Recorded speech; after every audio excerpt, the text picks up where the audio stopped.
परम आदरणीय जमी पर बैठे जमींदारों, चेयर पर बैठे चेयरमैन साहबों, गद्दी पे धरे गद्दी के गद्दारों, आपके चरणों में मेरा प्रणाम। मैं बहुत दूर से हारा थका आया, शांत बैठा था। अंगद जी ने मुझको उठाया। मैं भगवान से प्रार्थना कर रहा हूँ, भगवान जिसने मुझको उठाया उसको तू उठा। एक बात और कह रहा हूँ साहब, हम कवि हैं। सरस्वती वंदना करके इन्होंने प्रोग्राम शुरू किया, पर मैं एक बात बता रहा हूँ, मैं हास्य का कवि हूँ। आप देखो हास्य का कवि सरस्वती वंदना कैसे करता है। हास्य का कवि, ये नई बात है कि वो सरस्वती वंदना कैसे करता है। कहे माँ शारदे, हे माँ शारदे, मेरे सब कार्य की नैया पार लगा दे। हे माँ शारदे, मेरे देश के जितने भ्रष्ट नेता हैं सबके सबन को मार दे। हे माँ शारदे, हे माँ शारदे। ये वंदना मेरी पूरी हुई सब। अब मैं जो पढ़ने जा रहा हूँ, आपको एक बात बता रहा हूँ, मैं गांव का कवि हूँ, गांव से निकला हूँ। कोई शब्द मेरे से ऐसे निकल जाए तो आप माफ़ कर देना साहब। माफ़ के अलावा मेरे करोगे क्या तुम? नहीं बताओ, आप माफ़ के अलावा मेरे करोगे क्या? आज जब मैं सुबह घर से चला तो मेरी धर्मपत्नी ने कहा कहाँ जा रहे हो? मैंने कहा उत्तर प्रदेश जा रहा हूँ। बोल ठीक है चले जाना, थोड़ा सा डिनर कर जाना। ओ मैंने कहा पगली, डिनर तो शाम के भोजन को कहते हैं। घरवारी बोली शाम कोई दरिया तो है।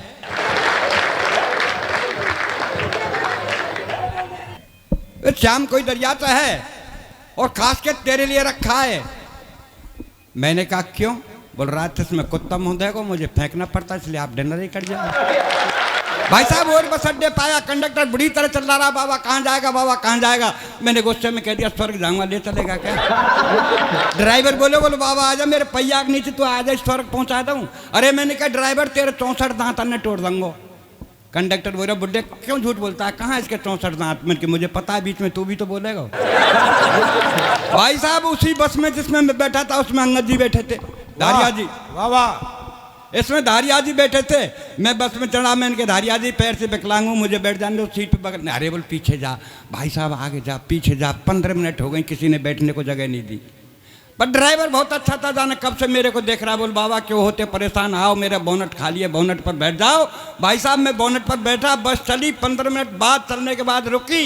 कारोई पेंट, कारी बुरसट, कारी चश्मा, देखने में सचमुच ऐसी लग रही थी करिश्मा।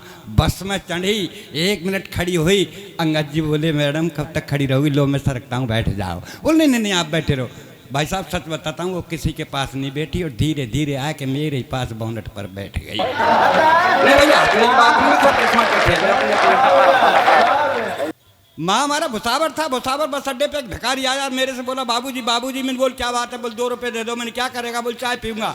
अरे मैं कम वक्त चाय 2 रुपए की आती है, चाय तो 5 रुपए की आती है। अगर मांगता तो मेरे से 5 रुपए मांगता। भाई साहब भिखारी का जवाब देखिए, भिखारी हाथ जोड़ के मेरे से बोला बाबूजी जाकी जैसी हैसियत हुए अम्बा पे ऐसे ही पैसा मांगे।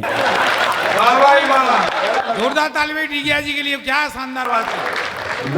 मैंने कहा जाकी जैसी ऐसी होती है ऐसे ही मांगते हैं। बोला हाँ। तो मैंने तुरंत धारिया जी की तरफ हाथ कर दिया, मैं भैया इनसे ले ले। तो भाई साहब भिखारी ने धारिया जी को ऊपर देखा, नीचे देखा और फिर हाथ जोड़ के मेरे से बोला, वही भिखारी, बोल बाबूजी। मैंने बोल क्या बात है? अरे बोले खुदा ही भिखारी सो लग रहा है हमको। भाई साहब भरतपुर बस अड्डे पाया, एक भिखारी और मिला, मेरे से बोला बाबूजी बाबूजी। मैंने बोल क्या बात है? बोल 10 रुपए दे दो। बोल क्या करेगा? बोल चाय पीऊंगा। भिखारी से कहा मैं कि भाई साहब चाय 10 रुपए की आती है, चाय तो 5 रुपए की आती है, अगर तुम्हें लेना तो मेरे से 5 रुपए ले। भाई साहब भिखारी का जवाब देखिए, भिखारी मेरे से बोला बाबूजी 5 रुपए की मैं पीऊंगा, 5 रुपए की मेरी प्रेम का तो पिएगी। अरे मैंने कहा तू भिखारी होकर के प्रेम का रखता है? बोले भाई के चक्कर में भिखारी बनी हो नहीं, मैं तेरी तरह पहले महल में ही रह रहा हूँ। और भाई साहब जब मैं ठीक आपकी बस्ती में आया तो मुझे किसी ने नजर उठा करके नहीं देखा। वहाँ एक डॉक्टर साहब ने देखा। बोले भाई साहब कहाँ के हो? मैं राजस्थान का। कहाँ जा रहे हो? मैंने कब सम्मेलन। बोल कभी हो? मैं हाँ। बोले यार आप काहे के कभी हो, आप तो बीमार हैं। अरे मैं डॉक्टर साहब मैं बीमार नहीं हूँ। अरे बोल मैं डॉक्टर हूँ, मेरा विश्वास कर, आप में खून नहीं है, खून चेक करा ले। मैं डॉक्टर साहब जब खून नहीं है तो चेक का करा। अरे बोलो अपना ब्लड प्रेशर चेक करा ले। अरे मैं डॉक्टर साहब जब ब्लड ही नहीं है तो प्रेशर कहाँ से होगा। और ब्लड प्रेशर के बारे में मैं खूब जानता हूँ। जब मैं हाई स्कूल में था मेरा ब्लड हाई था, इंटर किया तो मध्यम रह गया। और जा दिन थे घर वाली आई डॉक्टर साहब आ दिन थे लो ही लो चल रहा है। भाई साहब डॉक्टर साहब ने सरंज उठाई मेरे लगाई, डॉक्टर साहब के पसीना। मैं क्या बात है डॉक्टर साहब, बोले खून नहीं मिला है। मैंने सरंज को तोड़ा। मैं डॉक्टर साहब आपके बजाय हिंदुस्तान के मच्छर अच्छे हैं, जहाँ मुझे काटते हैं वो तुरंत खून निकाल लेते हैं। भाई साहब माफ़ करना, मैं यहाँ के किसी डॉक्टर की रचना नहीं पढ़ रहा हूँ। मैं अपने राजस्थान के उस डॉक्टर की रचना पढ़ रहा हूँ कि मरीज का दाहिना पैर कटना था और डॉक्टर साहब ने बायां पैर काट दिया। ये सच घटना है कि एक मरीज की अंतिम चल रही थी घड़ी, एक मरीज की अंतिम चल रही थी घड़ी और डॉक्टरों की भीड़ घेरे खड़ी। तो डॉक्टर साहब मरीज से बोले भैया तेरी अंतिम इच्छा वो तो बता जा। मरीज बोला डॉक्टर साहब मेरी अंतिम यही इच्छा कि मेरी जगह तू मर जा। मरीज बोला वो डॉक्टर साहब मेरी अंतिम यही इच्छा है कि मेरी जगह तू मर जा। तो डॉक्टर साहब हो गए नाराज। मरीज बोला हजूर आप क्यों होते नाराज, मेरी विनती पे दीजिए ध्यान, आप तो इस कलयुग के साक्षात भगवान। डॉक्टर बोला कैसे। मरीज बोला ऐसे कि चौराहे पर हुई हत्या को तुम आत्महत्या में लिख सकते हैं। चौराहे पर हुई हत्या को तुम आत्महत्या में लिख सकते हैं और दाहिने पैर की जगह आप बाएं पैर को काट सकते हैं। तो क्या डॉक्टर साहब मेरी जगह आप नहीं मर सकते हैं। क्या संदेश दिया, क्या क्या व्यंग है। भाई साहब एक कब सम्मेलन सुन ले, मेरी धर्मपत्नी चली गई और सुन के मेरे से आई, बोले तेरी उम्र 60 साल की हो गई, तुम यह हाथ लिखना बंद कर दो। तो मैंने कहा क्या लिखूँ, बोल ओज। मैंने कहा बाबरी वही में बोझ ना है तो मैं बोझ क्या लिखूँगा। बोल श्रृंगार लेके मेरे भगवान ने रंग रूप पहना दिया तो मैं क्या लिखूँगा। तो बोल गीत लेके मैंने कहा मैं कोई भी गीत वीत नहीं लिखूँगा। गीतों ने मेरे देश का बंटाढार कर दिया साहब। सच बता रहा हूँ, जब मैं छोटा था मेरा बाबा कहता बेटा गीत गा, तब मैं गीत गाता काना बरसाने में आ जाइयो बुला गई राधा प्यारी। ये छोटे की बात है, जब छोटा था मेरा बाबा कहता गीत गा, तब मैं गीत गाता काना बरसाने में आ जाइयो बुला गई राधा प्यारी। और आज मेरे नातित्य कहूँ कि बेटा जरा गीत गाना, तो पता क्या गाता है, सर काले खटिया जाडो लगे जाडे में ऐसे से गीत चले। ये गीत तो ऐसा चलो बोल तू ना मिली तो हम जोगी बन जाएंगे। अरे मैंने के मिल गई तो कक्कू गिर के मर जाएगा। ये गीत ऐसा चलो बोल तू जहाँ कहीं रहेगी मैं सूंघते सूंघते आ जाऊंगा, कुत्ता है का। ये गीत ऐसे चलो साहब, मैं दिल्ली ते गई पूना, पूना ते गई पटना, माहू ने मिलो सन सजना, यहाँ जब हम आ जाते कितने चाहिए यहाँ से ले जाते। तो साहब अपन गीत वीत नहीं लिखते, अपन तो जो देखते हैं वो लिखते हैं साहब। सुबह सुबह का वक्त मस्जिद की अजान और मंदिर की झालर कितनी लगती है प्यारी। और चाय का प्याला लेके मेरे चार पाई के पास खड़ी घरवारी, बोली यदि सुनते हो। मैंने कहा सुन रहा हूँ, बहरा नहीं हूँ। बोल क्या कहना है कह दीजिए। बोल मैं कब की खड़ी हूँ, लो चाय पी लीजिए। मैंने कहा सुबह सुबह का वक्त है, राम रहीम का नाम लेने दीजिए, इस चाय को 10 मिनट बाद दीजिए। तो गुस्से में बोली कि 10 मिनट में तो ठंडी हो जाएगी। मैंने कहा कम वक्त तेरी उम्र 60 साल की है गई, तू अब तक ठंडी ना है पाई तो का चाय 10 मिनट में ठंडी हो जाएगी। मैंने कहा कम वक्त तेरी उम्र 60 साल की है गई, तू अब तक ठंडी ना है पाई तो का चाय 10 मिनट में ठंडी हो जाएगी।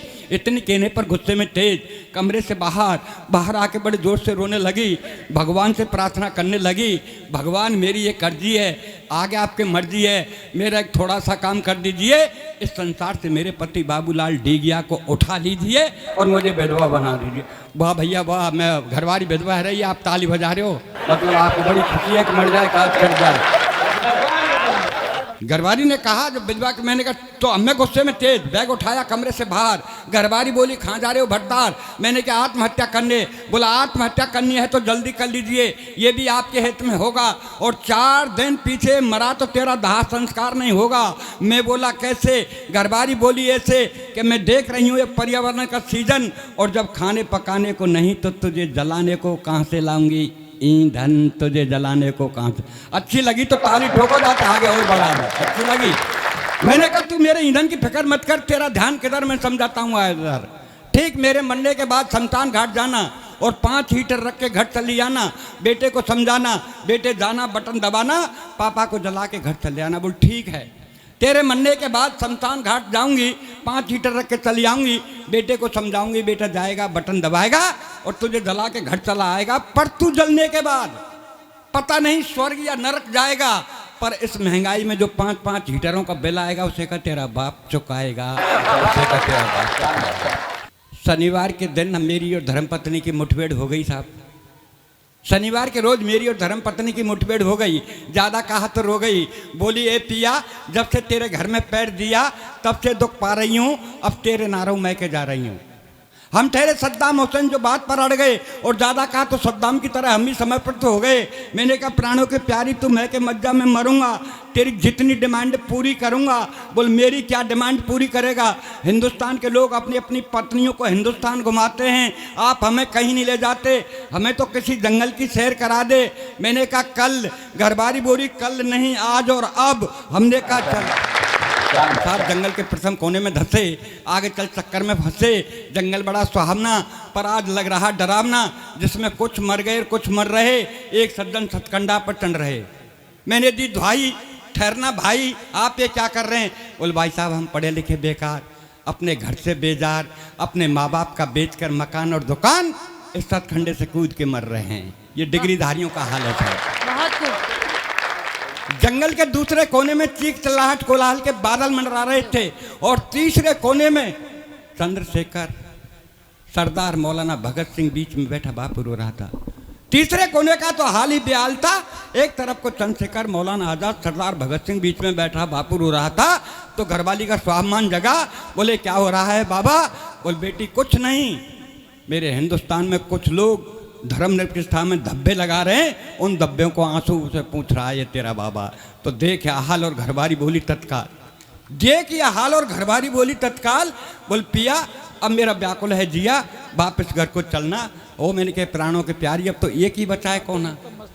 जब हम जंगल के चौथे कोने में आए, डर के मारे याद करने लगे भगवान, साक्षात सामने से आ रहे हनुमान। मैंने कहा बाबा जय बजरंग बली। हनुमान बोले हिंदुस्तान के नेतान के आगे भैया मेरी कछु ही नहीं चलेगा। वो मैंने कहा बाबा जय बजरंग बली।